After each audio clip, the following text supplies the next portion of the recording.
Amber Oak with us, the author of Healing Multiple Sclerosis and the Candida Cure. We're talking about Candida, and in your book you've talked about the cascade of imbalances. And we touched on that maybe a little bit with antibiotics, but can you talk a little bit more about that and how that cascade gets going and how Sure. maybe we can stop that?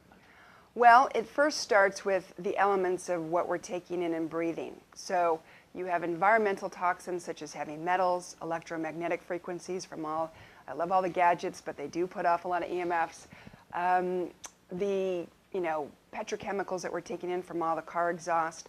And then you've got your food, and it's not just deficiencies today, but it's toxicity, because a lot of these foods are processed. They're genetically modified. They have lots of antibiotics and hormones, so we're getting that load.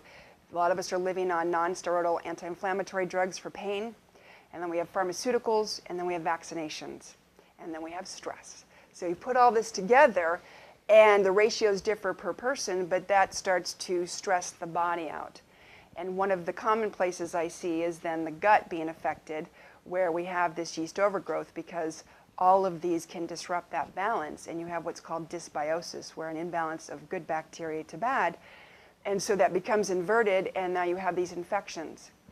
And as they multiply, they start to weaken the immune system. You start to have maldigestion, malabsorption, you have elimination problems. I mean, people literally do not move their bowels every day and think that's normal. That is not normal. You need to have a transit time of 24 hours.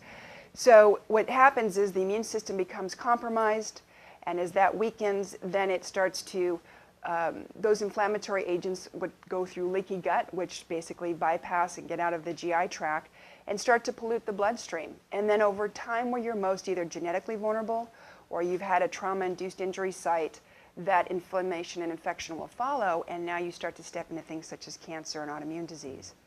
So the cascade effect is 10 to 15 years in the making. 6 months of eating brownies is not going to destroy the body. But when you add up the stress factors and the world you're living in and how you manage stress, this is cumulative. But the note on this that needs to be taken strongly is the things that I used to see 60, 70, 80-year-olds is now showing up in my office in teens and 20s and 30s, because every genetic download is weaker.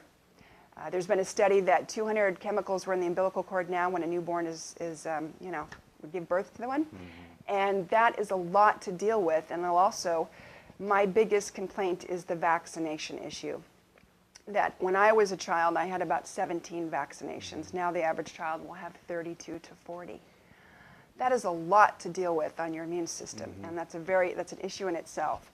But we're compounded, so we do need to be more preventative in what we're doing, because unfortunately there's an assault on many levels.